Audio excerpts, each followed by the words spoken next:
chegar num lugar também bem importante que é, tá, e se eles aprovam alguma mudança, o que acontece com os direitos que já foram adquiridos pelas trabalhadoras, pelos trabalhadores? Esses direitos seguem garantidos ou alguma coisa vai mudar? A gente precisa se preocupar em algo? Segura na mão de Deus, ou da Débora Oliveira, que ela vai explicar isso pra gente. Vamos lá, Elisa. Bem-vinda, hein? Bom dia, Demorei, aliás, mas cheguei. Bom dia, bom dia. Chegamos aqui, gente. Bom dia para você que está em casa também nos assistindo, a Isabel lá em Brasília, a Clarissa, a minha prima, que a gente não é prima, mas tudo bem. Prima de sobrenome. A prima de sobrenome, exato. Vamos lá, tudo que diz respeito a pagamentos, as férias, esses direitos adquiridos pela CLT, eles serão mantidos. O debate da PEC é sobre realmente a jornada de trabalho, aquelas horas que você precisa trabalhar durante a semana. E aí, o formato dessa jornada, como que ela vai ser distribuída em escala, que é o fim da escala 6x1. Tem gente que trabalha 5, tem gente que encaixa essas... Como ela vai encaixar essas horas semanais, essas 40 horas futuras? E aí isso vai ser um acordo entre empresa e empregador. Mas tem alguns detalhes que aí muita gente ficou se perguntando. Isso vai mexer com minhas férias? Eu vou deixar de ter direito de FGTS? Não muda nada disso. Aqui na tela eu vou mostrar para vocês que vários direitos permanecem preservados, como, por exemplo, o 13º salário. Não é porque você vai trabalhar horas a menos que vai deixar de ter direito do 13º salário. Aliás, um dos pré-requisitos é que exista a redução da jornada de trabalho, mas mantendo os salários e os pagamentos que já estão em vigor, né? Então, o 13º salário é garantido, o salário mínimo fixado em lei, que sempre tem atualização anual, isso também não mexe, não será reduzido. O repouso semanal remunerado, que aí é onde entra, né, justamente o debate, a jornada de trabalho reduzida para que você tenha 2 dias de descanso na semana, ou seja, esse repouso remunerado ele permanece. Férias com adicional de 1/3, que é o que geralmente também já é garantido pelas normas da CLT. Aviso prévio proporcional também será permanecido para quem, né, for cumprir aí aviso prévio em caso de contratação, né, e demissão. Adicional para atividades perigosas, aquelas atividades que são insalubres, adicional noturno, enfim, tudo isso permanece independente de redução ou não de jornada. O pagamento do FGTS, Fundo Garantidor lá para os trabalhadores, inclusive também permanece o mesmo.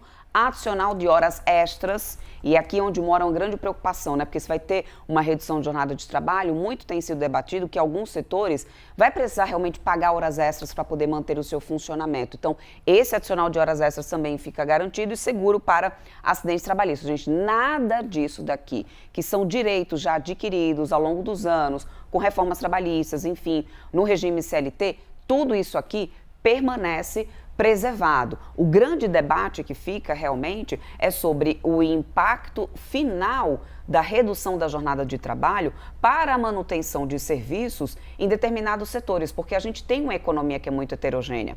A gente tem setores que precisam de um funcionamento diferenciado e que aí a preocupação está sendo para as classes também que já têm direitos adquiridos sob convenção, Elisa. Vamos pegar um exemplo? Os bancários, eles já não trabalham sobre 44 horas semanais, são 30 horas semanais, por um direito de convenção.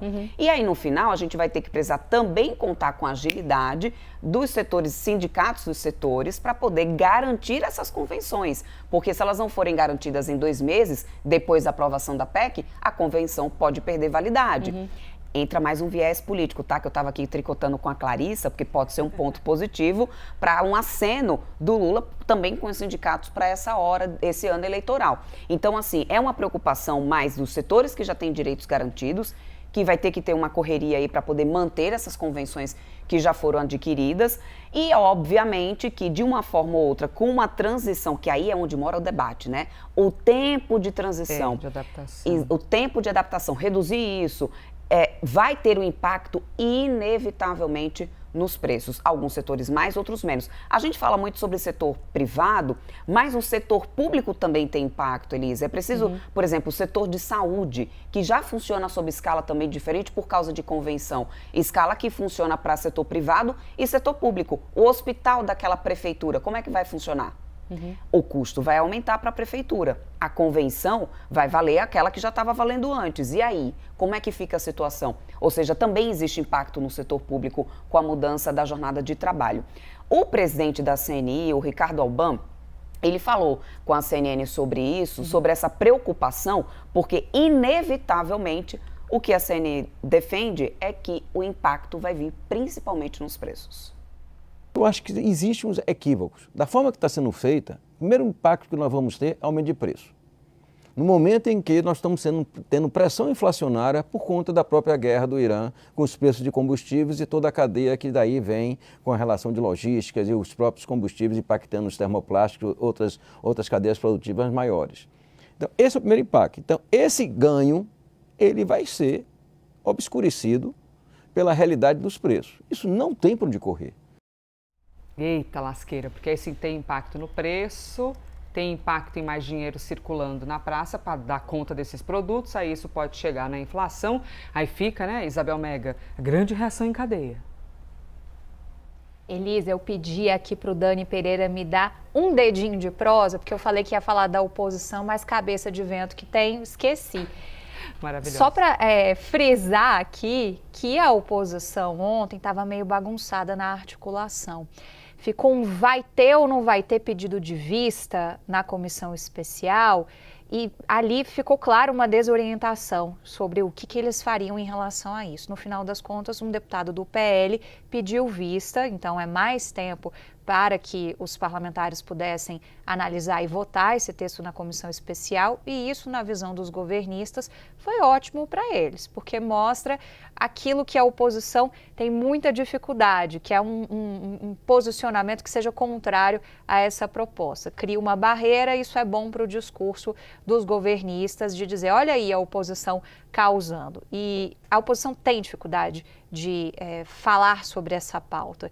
E nesse momento está tendo uma reunião na Câmara dos Deputados justamente para que eles possam tentar organizar a casa e afinar o discurso sobre o fim da jornada 6x1. Vamos ver o que vem por aí, hein? E quando vier esse o que vem por aí, nós vamos ficar aqui, ó, tricotando de novo em cima desses assuntos todos. Isabel, Débora, Clarissa, já a gente